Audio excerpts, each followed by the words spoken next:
Hello, this is Moonrider, and welcome to the Moonbase Podcast. Today, I'd like to talk about Dawntrail and its upcoming release. It's going to be released in late June, 1 week after the DLC for Elden Ring. And I've been thinking about things that I should do to prepare. There's a little bit of all of these videos coming out. I am extremely excited. This is the very first expansion that I will get to experience along with everyone else at the same time of release. I originally started the game in summer 2022, over 6 months after Endwalker released, which I believe was at the end of December 2021 or beginning of December because of the few weeks delay that Endwalker had. But I'm just extremely excited because I'll get to experience Dawntrail along with everyone else. A couple things I'm very excited for is the field operations that they're bringing back, similar to Eureka and Baja. I'm so excited because now I finally have an FC event to plan. This last one, there was Eureka Orthos as a deep dungeon. There were certainly variant and criteria dungeons to do, but there wasn't that sort of mid-core content that I felt comfortable mixing in veteran experienced players and those new sprouts that are just coming into the game. So I'm very excited about field operations. I think everyone's going to have a great time on the island with Dawntrail, and I'm excited for that. I'm also excited as a deep dungeon runner. As many of you know, I stream solo deep dungeons often. There's going to be a new deep dungeon possibly coming out in 7.1. Usually probably not with the initial expansion release, but they are working on and will share more information in mid-May, potentially dropping information about Viper as a job, the Pictomancer as a job, but also, hopefully, I'm always looking for nuggets on Deep Dungeon. A while ago, during their media tours, or even avoiding their media tours during their 3 fan fests, the first was in London last summer. Then there was, actually last summer was Las Vegas, followed up by London in October, and then in Tokyo in December. They mentioned that not only is there going to be a new Deep Dungeon, but there's also new Deep Dungeon mechanics.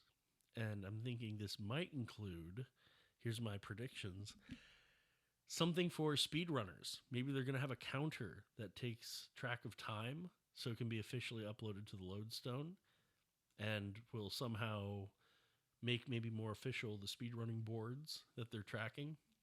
But I'm also hoping for new mechanics surrounding their Pomanders, Magicites, and things like this. I've been going for the Necromancer title, Lone Hero title, and future Past and Future Queen title for a few years now, since January 2023. And I really hope that they make something that makes it a little more accessible for people who don't play it as often as I do. One of the complaints I'm sure with Palace of the Dead is it takes maybe 7 hours in a group to go from floor 51 to 200. It takes about an hour and a half to go from floor 1 to 50 with max Aether Pool. And for a solo run from floor 1 to 200, it takes me about 17 hours for one run. And certainly I've done dozens and dozens and dozens of attempts on those, and I've made it up into the 190 floor set. But I'm really hoping that some of the new Deep Dungeon mechanics makes it more accessible for more casual players. They did a great job in Heaven on High from floor 1 to 100 of making it about 4.5 to 5, probably a 5-hour group run from floor 21 to 100. An hour and a half to run from floor 1 to 30, which unlocks starting at floor 21 plus. And for my solo runs, floor 1 to 100 takes about, if I'm patient and slow, 7.5 to 8 hours. Eureka Orthos, I have not tried very much solo on, but I've certainly cleared it multiple times in a group, and it takes about 7 hours. My favorite floor sets being, of course, the spiderweb-looking ones from 81 to 99. So, in Dawntrail, look out for the new Deep Dungeon mechanics, the field operations, which are going to be a group-level activity, as well as the opportunity for Xbox members and PlayStation members and PC members to all play together. And I'm going to be streaming the MSQ like I did with ARR all the way through Endwalker. And I'm excited to experience it with all of you. Some recommendations on what to do in preparation. That's something I mentioned at the beginning. It's something everyone's talking about. Everyone's talking about, okay, the normal stuff, right? Level every job to max level 90. That's something I'm working on. Finish up your beast and tribal quests. You don't want to be hampered with this old content when there's new content to do. You don't want to be stuck doing dailies on reputations that you could have maxed out prior. And I'm certainly doing that as well. I'm going to be bloodsworn and or allied with every beast tribe in the game by the time Dawntrail comes out. But there's something else in terms of guild making that's not being talked about. A lot of times they'll still vote on housing. I'm excited in Dawntrail for hopefully new housing, maybe in Old Charlian, maybe in, well, maybe not the Domain Enclave. I'm trying to think of where else it might appear. So you got Shirogane, Imperium, the Goblet, Lavender Beds, and Mist. There's certainly going to be a new cyberpunk themed place in Dawntrail. I don't think they're going to make it from previous expansions. It's probably going to be Old Charlie and housing. It would be my guess.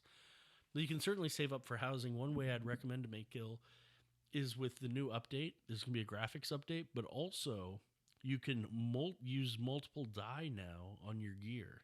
Instead of dyeing it one color, a mono base of paint, you now have the option to do accents with 2 dye.